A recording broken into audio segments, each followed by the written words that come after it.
म चाहिँ गाउँ गएको यतिखेर चाहिँ म सिक्रेको नयाँ बस्तीमा आइपुग्न लाग्यो है गाइस, हेर्दै गर्नु होला। म चाहिँ यतिखेर सिक्रेको नयाँ बस्ती पुग्न लाग्यो। नयाँ बस्ती यता अब पुग्न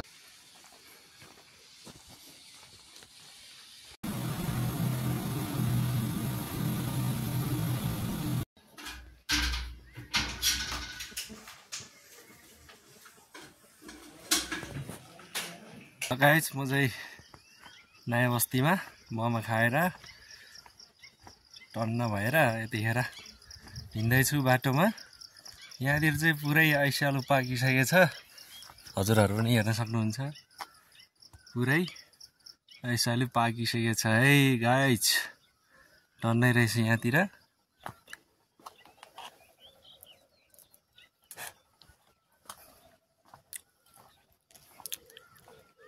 टन्नै पाकिसकेको छ। ल गाइस, म चाहिँ यतिखेर नयाँ बस्तीबाट आउँदैछु। नयाँ बस्तीमा बस्यो एकैछिन, मोमो पनि खायो, एकदम मिठो रहेछ। घरमा मोमो पनि बोकेको छ यता ब्याग पछाडि है। यतिखेर हिँड्दैछु है गाइस। अब त्यहाँ माथि चाहिँ मुडे बजार हो, म चाहिँ यतातिर हिँड्दैछु है गाइस। मुडे बजारतिर घाम लागेको अवस्था रहेछ। यतातिर चाहिँ पुरै धुम्म मौसम भएको अवस्था है गाइस। ऐसियालु पनि यहाँतिर टन्नै पाकेछ है गाइस। ऐसियालु पनि खायो, एकदमै मिठो रहेछ है। ल गाइस यतिखेर चाहिँ म चाहिँ पाइखर्कामा आइपुग्यो। पाइखर्कामा यो ठाउँलाई चाहिँ हाम्रो तामाङ भाषाबाट चाहिँ आँगला भनिन्छ है। नेपाली भाषाबाट चाहिँ पाइखर्का भनिन्छ। पाइखर्का भन्ने ठाउँमा आइपुग्यो है गाइस, हेर्दै गर्नु होला।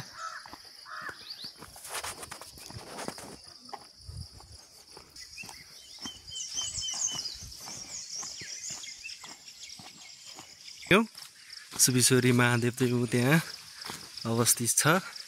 म चाहिँ यतिखेर यहाँतिर आइपुग्यो गाइस होइन। यहाँ चाहिँ श्री सुबिश्वरी महादेव लेसाङ्गो पाकर 4 अत्तरपुर पाइखर्का रहेछ है गाइस, हेर्न सक्नुहुनेछ। म चाहिँ यतिखेर हिँड्दै गरेको अवस्था छ होइन। एकदम बाटो पनि एकदम सफा, हाम्रो गाउँ जाने बाटो पिच भइसकेको छ। एकदम राम्रो छ बाटो पनि, हाम्रो गाउँ जाने बाटो रमाइलो छ। म चाहिँ यतिखेर एक्लै हिँड्दैछु। जङ्गल माथि तल जङ्गल छ है गाइस। म चाहिँ हिँड्दैछु यतिखेर। तपाईँहरूलाई कस्तो लाग्यो एकदम कमेन्ट गरिदिनु होला है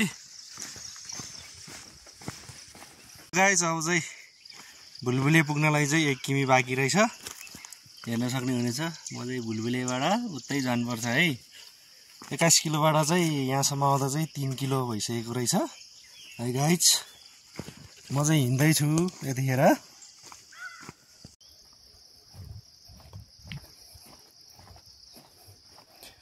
यहाँनिर चाहिँ पुरै काठहरू टन्नै चाङ लाएर राखेको रहेछ है। उदिसको काठहरू रहेछ, कहाँ लानलाई हो है। चाङ लाएर यत्रो ठुलो एकदम भयङ्कर ठुलो रहेछ। म चाहिँ दौडेको अवस्था यतिखेर एकदम मजा आउने है एक्लै दौडेको अवस्था छ है गाइस। कस्तो देख्ने रहेछ भनेर चाहिँ यसो दौडेको।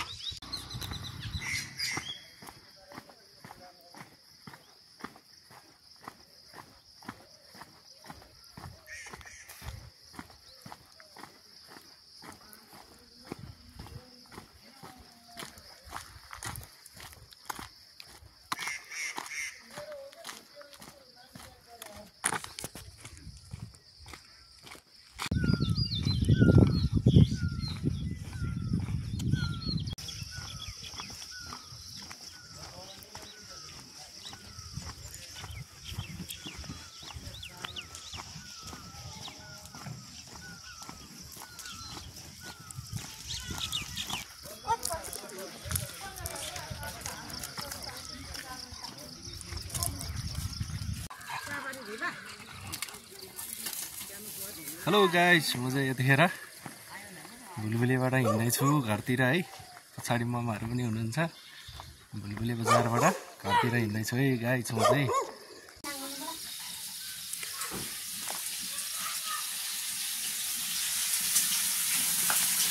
के पकाउँदैछ है बुढी? मासु पकाएको रहेछ। के को मासु हो यो? बुङ्गुरको मासु पकाएको रहेछ।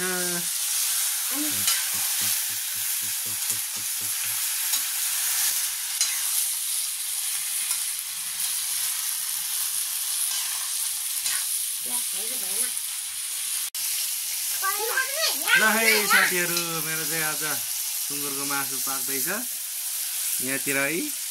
मेरो च्याङ्बा अनि यहाँ कान्छी पनि छ, दुईजना। यहाँ चाहिँ मासु पाक्दैछ है। आज चाहिँ मासु खाने हो, बाछेको मासु।